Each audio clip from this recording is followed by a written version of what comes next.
मतलब समझिए, मतलब एक है कि भाई पाकिस्तान को हमने हिट किया, क्यों? क्योंकि पाकिस्तान ने टेररिस्ट अटैक किया था, तो हमने टेरर लॉन्च पैड्स को हिट किया, सर्जिकल स्ट्राइक थे, उसके बाद पाकिस्तान ने कायराना हरकत की, हमारे पर रिटेलिएट किया। हमने बहुत क्लियरली कहा था एस्केलेट मत करना, उसने हिट किया, हमने रिटेलिएट किया। 15 सिटी को मारने की कोशिश की थी इन्होंने, हमने डिफेंड किया और फिर हमने हिट बैक किया। हिट बैक करने के बाद फिर से आज की रात इन्होंने हमारे ऊपर हिट किया।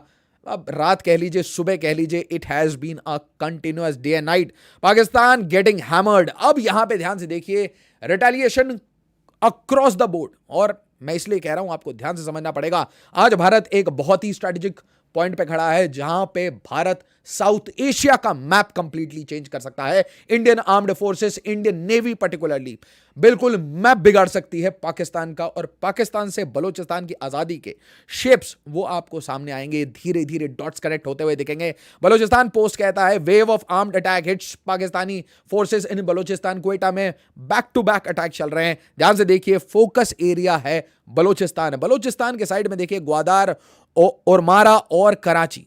अब इसकी सिग्निफिकेंस आपको धीरे धीरे समझ आएगी। अगर आपको बलूचिस्तान को लिबरेट करना है तो सबसे इंपॉर्टेंट है आपको चोक पॉइंट्स क्रिएट करने पड़ेंगे, मतलब military convoy, oil, gas supply chain ये जाए ही ना, पाकिस्तानी नंबर 1 आर्मी को कुछ मिले ना। तो इसीलिए आपको ये स्ट्रॉन्ग जो रोड्स बने हुए इंफ्रास्ट्रक्चर है इसको हिट करना है, और इसीलिए आप देखेंगे बार बार बलूचिस्तान लिबरेशन आर्मी यहीं पे हिट करती है, चेक पॉइंट्स पे हिट करती है, ताकि टू एंड फ्रो मूवमेंट ही ना हो पाए, और बीएलए के पास, बलोचों के पास पूरा अपना समंदर हो। बट साथ ही साथ एक और प्रॉब्लम है, ये जैसे ओरमारा है, कराची है या ग्वादार है, यहां पे एक मैसिव डिप्लॉयमेंट कर रखी है पाकिस्तानी एयरफोर्स की as well as naval assets की।